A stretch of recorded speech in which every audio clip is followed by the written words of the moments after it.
ரவி அந்த ஆஸ்பத்திரியில் ward boy வேலை பார்த்து வந்தான். 6 மாதம் முன்புதான் இந்த வேலையில் சேர்ந்தான். அதனால் அவனுக்கு அந்த ஆஸ்பத்திரியின் அனைத்து மூலை முடுக்கு இடங்களை பற்றி தெரிந்திருக்கவில்லை.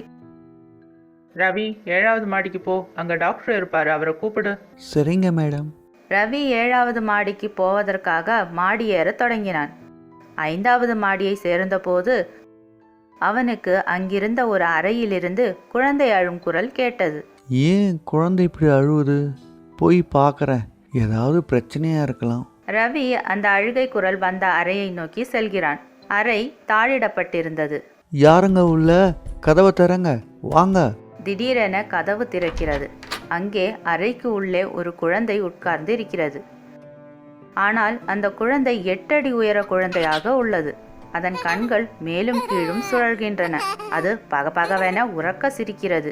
ரவிக்கு ஒன்றும் புரியவில்லை. ஏதும் செய்வதற்கு முன்பே அவனை யாரோ தள்ளியது போன்று தோன்றியது. நீ யாரு? என்ன வேணும் உனக்கு? குழந்தை உறக்க அழ ஆரம்பிக்கிறது. அது கூறுகிறது,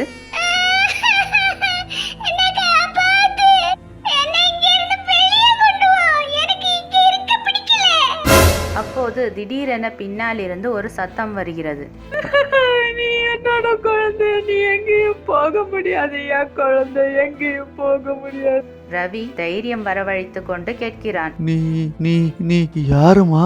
மரியாதையா போயிடு, குழந்தைய நீ தொட்ட உன்னையும் நான் கொன்னுடுவேன். ரவி தைரியத்தை கைவிடவில்லை. அங்கேயே நின்று கொண்டிருந்தான். அவன் இப்போது முடிவெடுத்து விட்டான், இந்த குழந்தையை அங்கிருந்து வெளியே எடுத்து செல்வதென்று. தைரியமாக சென்று அந்த குழந்தையின் கையை பிடித்துக் கொள்கிறான். ஓஹோ, அவ்வளவு தைரியமா உனக்கு? குழந்தைய தொடறியா நீ? மரியாதையா போயிடு, இல்லைனா நான் உன்னை கொன்னுடுவேன், விட மாட்டேன். அவ்வாறு கூறுகிறதே தவிர ஒன்றும் செய்யவில்லை.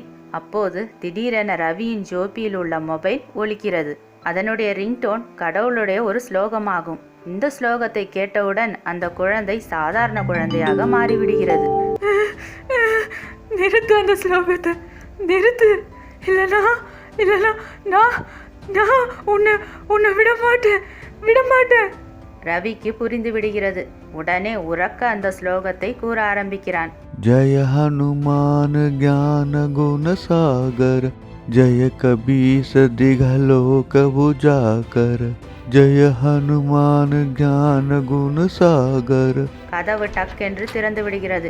ரவி அறையிலிருந்து வெளியே வந்து விடுகிறான். வெளியே வந்தவுடன் அந்த அறையை தாழிடுகிறான். அவனுக்கு தோன்றுகிறது, இந்த குழந்தை இங்க எப்படி வந்திருக்க கூடும்?